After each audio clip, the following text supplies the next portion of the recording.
A aura é uma espécie de halo luminoso, um conjunto de radiações que circunda e interpenetra todo o nosso complexo fisiopsíquico. Conhecida também como psicosfera, fotosfera psíquica, veículo ou túnica de forças eletromagnéticas, ela é composta pelo conjunto de emanações dos diferentes campos multidimensionais ou corpos. Apresentamos aqui uma visão total de sua forma ovalada, onde temos o corpo físico, o duplo etérico, o corpo astral, o corpo mental, o corpo causal e os centros de força. Através da animação em 3 dimensões, podemos notar com maior clareza que a nossa aura não começa na superfície do corpo físico. Ela é formada por camadas, conhecidas como campos sutis ou campos dimensionais. O corpo físico é a parte mais interna do nosso complexo. As camadas mais externas e sutis revestem e interpenetram todas as estruturas das camadas mais densas. O corpo mental envolve o corpo astral, o duplo etérico e o corpo físico. Na cor amarela, vemos a aura mental, de cor rosa, a aura astral, e na cor azul, o duplo etéreo.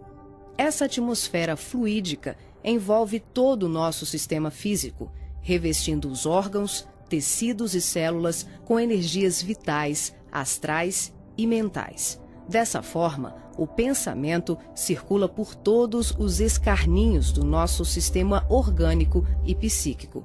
Na medida em que pensamos, automaticamente alteramos o nosso campo celular.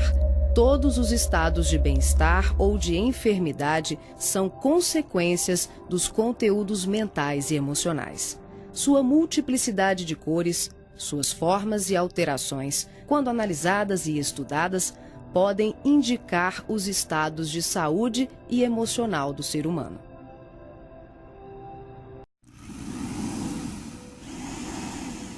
A palavra chakra vem do sânscrito e significa roda de luz, também conhecido como centros vitais, fulcros energéticos ou centros de força. Geralmente são visualizados por videntes e clarividentes como campos em forma de redemoinhos, com a aparência de uma flor, com pétalas irradiantes e coloridas.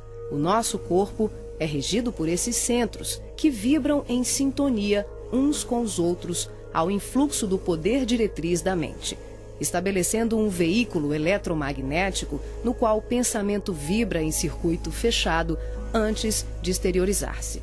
Cada célula do nosso corpo pode ser considerada um motor elétrico ou diminuto centro vital. O complexo humano é formado por centenas de chakras, que são classificados como mínimos, menores, maiores, secundários, principais e primordiais. Esses centros de força desempenham diversas funções, dentre elas a de reger as atividades fisiológicas dos órgãos a eles relacionados. Levando em conta as várias escolas que estudam o tema, definimos como primordiais 10 centros: o coronário, o cerebral ou frontal, o ágina, o laríngeo ou da garganta, o cardíaco, o gástrico ou solar, o esplênico, o umbilical, o genésico ou sexual e o fundamental. Na animação, vemos a parte anterior e posterior de cada chakra, que juntas formam um só órgão. Esses centros de força giram em alternância, repetindo o sistema de respiração num movimento permanente de emissão e absorção de energia. O giro é sincronizado e complementar entre o chakra anterior e o posterior. Os chakras são formados por microtúbulos, que são estruturas ocas, compostas por inúmeros blocos de moléculas idênticas. Esse elemento base, aqui aumentado milhares de vezes, junta-se a outros microtúbulos, formando uma complexa rede capilar. São microtúbulos menores que se inserem em microtúbulos maiores, num processo sucessivo. São justamente esses microtúbulos de diversos tamanhos que dão ao chakra a aparência de pétalas. Aqui vemos um exemplo dos microtúbulos maiores. e aqui microtúbulos menores preenchendo os microtúbulos maiores.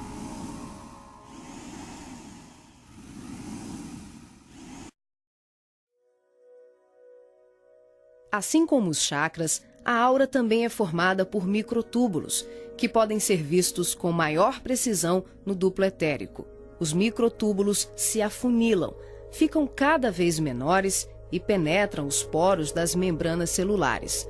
Como os citoplasmas das células é constituído em grande parte por água, que é uma das substâncias mais suscetíveis à magnetização, podemos concluir que o nosso bem-estar ou os nossos males físicos são frutos da nossa forma de ser e pensar. É assim que as vibrações positivas ou negativas geram saúde ou doença em nossas vidas. Tudo é resultado da direção e da qualidade que damos às nossas correntes mentais. Nessa animação, vemos através da aura e dos corpos. Os chakras estão ampliados e representados como lunetas se expandindo. Podemos observar o sincronismo das camadas mais externas com as mais internas. Temos os campos ligados ao corpo mental em amarelo, ao corpo astral em rosa e ao duplo etéreo em azul. Os centros de força das camadas superiores envolvem completamente os centros das camadas mais densas. Cada parte da luneta está contida na outra. Os microtúbulos maiores são preenchidos pelos menores.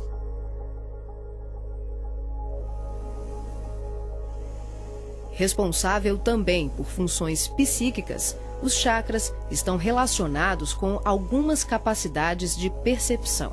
São núcleos importantíssimos em vários processos mediúnicos, formando uma rede complexa de assimilação, armazenamento e emissão de vibrações ou energias mentais ou sutis. Os centros de força podem ser considerados portais dimensionais, por onde fluem as correntes mentais que assimilamos e emitimos em regime de sintonia durante as diversas manifestações medianímicas.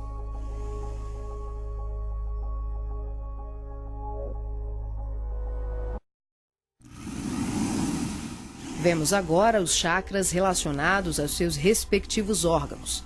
Começamos pelos superiores, representados pelo coronário, frontal e ágina, anterior e posterior. Podemos observar o giro em movimentos de alternância, num ciclo permanente de emissão e absorção de energia. Vemos também a sincronia entre os anteriores e os posteriores. O coronário é o centro da sabedoria. Tem responsabilidade direta sobre as funções psicológicas, cerebrais e espirituais. Alimenta as células do pensamento e é o provedor de todos os recursos eletromagnéticos indispensáveis à estabilidade orgânica. É o centro de mais alta frequência. Na animação, o chakra ágina, responsável pelas percepções visuais, vidência e clarevidência, aparece na sua parte posterior da mesma maneira que o frontal. Na verdade, eles se juntam, formando um só chakra, localizado na parte posterior da nossa cabeça. É aqui que o cordão de prata é inserido. O frontal é o centro da mente. Responde pelas funções da visão, da audição, do olfato e ainda administra o sistema nervoso central. É responsável também por uma vasta rede de processos da inteligência, que dizem respeito à palavra, à cultura, à arte e ao saber.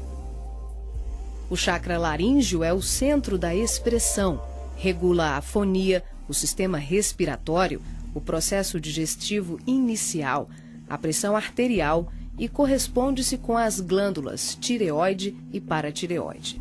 O que na imagem se assemelha a uma pétala são os microtúbulos dos mais variados tamanhos.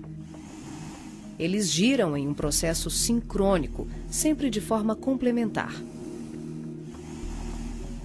O cardíaco é o centro do sentimento, vemos a sua feição posterior e anterior. Ele sustenta os serviços da emoção e do equilíbrio geral.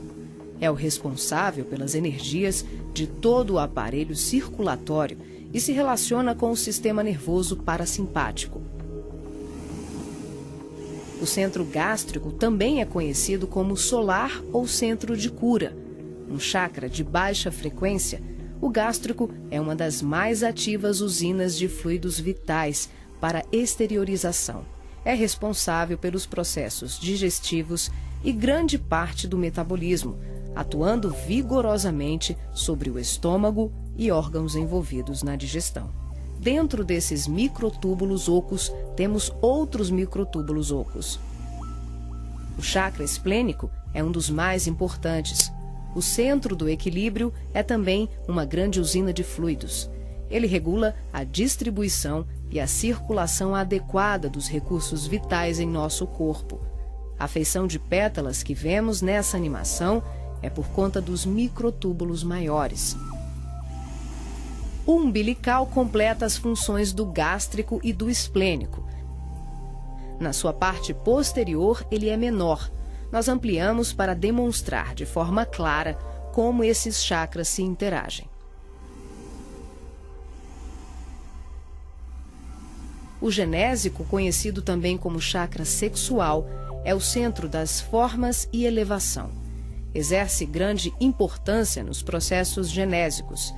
Elabora densos campos fluídicos que, quando bem canalizados, podem propiciar vigorosos potenciais energéticos no campo do amor e da criatividade.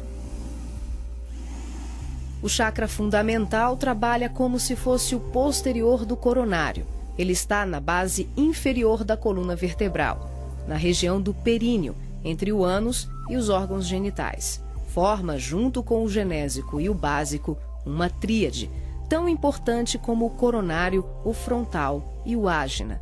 Integrado ao genésico, esse centro trabalha principalmente na captação de energias vindas da Terra, oriundas dos raios gama, da água e dos metais.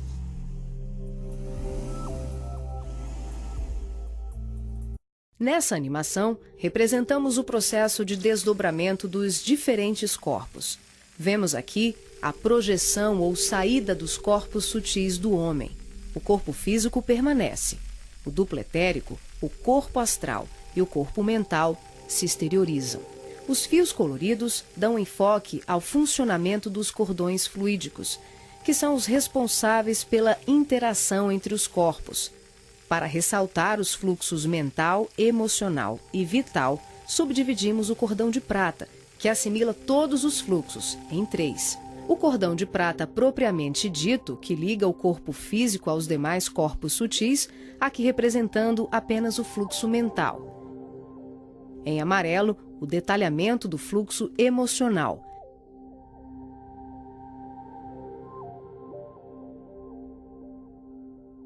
E na cor rosa, o fluxo vital. Esses cordões são semelhantes ao cordão umbilical, porém, a densidade deles é muito mais sutil. São, por assim dizer, vaporosos, uma espécie de laços aeriforme, luminescentes, e varia de acordo com a dimensão da região espiritual onde o ser se encontra. Quando ocorre esse tipo de desdobramento em que o duplo etérico, o corpo astral e o corpo mental se deslocam juntos, o médium não consegue alcançar grandes distâncias, devido à densidade do corpo etérico, que, em síntese, são emanações neuropsíquicas do corpo físico. Dessa forma, o espírito fica nas imediações do organismo carnal e sua saída ou projeção é geralmente por tempo limitado. Esse fenômeno é muito comum no sono e também em desdobramentos parciais durante os trabalhos mediúnicos.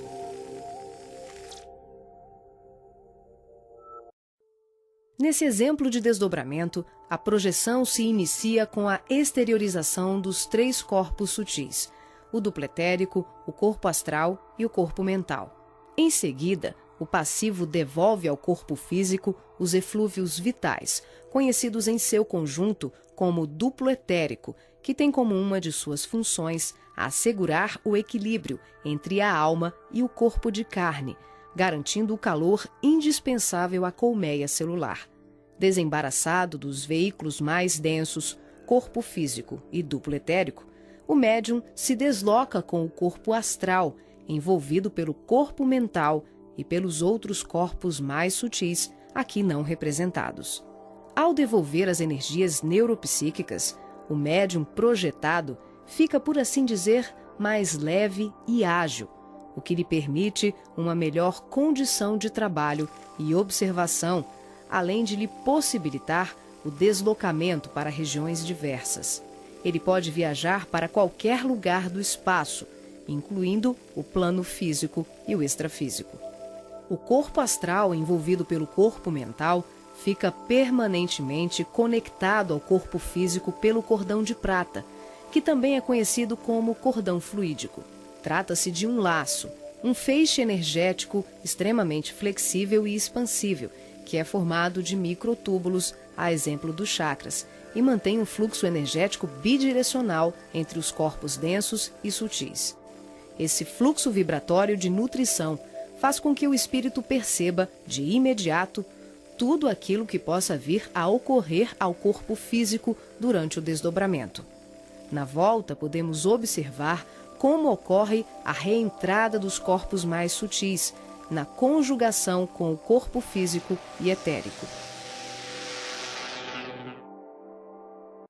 Aqui temos o desdobramento do corpo mental. Os 3 corpos saem. O médium devolve ao corpo o duplo etéreo e apenas o corpo mental se projeta. A animação demonstra que, em qualquer tipo de desdobramento, os corpos permanecem conectados entre si através do cordão de prata e dos fluxos energéticos. Em relação ao corpo mental, ocorre muito mais um fluxo mento-emotivo que propriamente um cordão densificado, como mostra o vídeo. Esse tipo de projeção permite ao médium se deslocar para qualquer lugar do universo com uma percepção muito maior, visitando regiões astrais e mundos superiores que estão bem além das colônias de transição, geralmente descritas na literatura espírita. O corpo mental é o envoltório sutil da mente. Tem a forma ovalada ou ovoide, que define o formato da totalidade da nossa aura. O mental também é o responsável pela formação do corpo perispiritual ou corpo astral. É o corpo que permanece quando perdemos os demais corpos, por avanço evolutivo, por desequilíbrio profundo, como na ovoidização ou em operações atinentes a certos renascimentos na crosta terrena. É por essa razão que os espíritos que perderam os corpos mais densos, corpo físico, duplo etérico e corpo astral, por monodeísmo, permanecendo envolvidos apenas pela túnica mental, são chamados de ovoides ou esféricos. Essa animação exemplifica como se dá a interação por expansão da consciência, sem que haja nenhuma dissociação dos corpos densos e sutis. As percepções dos mundos astral e mental, além das comunicações mediúnicas especiais, como a recepção de correntes de pensamentos, podem ser realizadas sem que haja o desdobramento de nenhum dos nossos corpos. Esse fenômeno se manifesta pela expansão simples e ampla da consciência. É um processo interior, de qualificação e sutilização do medianeiro, um acesse. O ser vê, ouve, percebe e interage com outros seres e diversos mundos, sem que ocorra uma saída, uma viagem, um deslocamento. O espírito pode estar em vários locais ao mesmo tempo e perceber, tomar conhecimento de tudo o que o cerca e tudo o que o envolve a grandes distâncias. É o todo em cada parte, é cada ponto contendo o todo.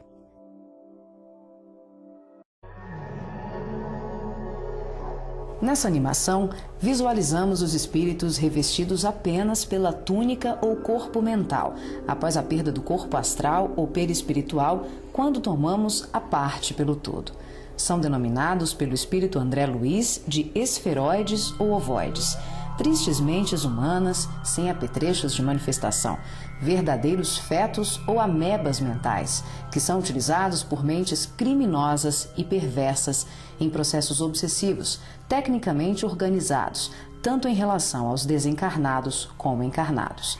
Geralmente se apresentam em forma ovalada, da dimensão de um crânio humano de aspecto gelatinoso, com características amorfas e colorações que variam de um acinzentado escuro ao negro e ao avermelhado. A perda do corpo astral ou ovoidização são atinentes a vários processos, que vão da reencarnação à sublimação do espírito. Aqui, focalizamos o sentido inferior dessa ocorrência, quando a personalidade desencarnada continua no além-túmulo, o cultivo das ideias de ódio, vingança, autodestruição, culpa, egoísmo, apego vicioso, gerando uma fixação monodeística, que é a tendência da consciência de fixar o pensamento em uma só ideia, provocando alterações fisiológicas e anatômicas no veículo perispiritual. As partículas mentais circulam em circuito fechado pelo campo da aura e são absorvidas pelos chakras, provocando a assimilação de forças degradantes pelas células perispirituais, que passam a operar em regime de desequilíbrio, até que pela repetição incessante e de longo curso de tal mecanismo, o ser gasta, por assim dizer, o seu corpo astral ou perispiritual, ficando revestido apenas pelo corpo mental. Como a mente é o fundamento organizador de todos os nossos tecidos grosseiros e sutis, as cristalizações do pensamento em circuito fechado, em verdadeiros processos de auto-hipnose, de ondas negativas, de ódio, mágoas e diversos outros sentimentos de baixa vibração, acabam gerando uma atrofia do corpo espiritual da criatura em desequilíbrio, perdendo temporariamente o desenho humano. Os ovoides, quando são atraídos e localizados por mentes perversas no campo da aura de encarnados ou desencarnados, passam a viver em regimes simbióticos com suas vítimas, absorvendo-lhes as forças psíquicas em movimento automático de sucção, à semelhança de vários parasitas encontrados na natureza, levando à desorganização das estruturas psíquicas daqueles que lhes sofrem ação doentia. Dependendo das parcelas de créditos e débitos entre os litigantes de tão triste quadro, as relações vindicativas podem se prolongar para além da morte física do hospedeiro.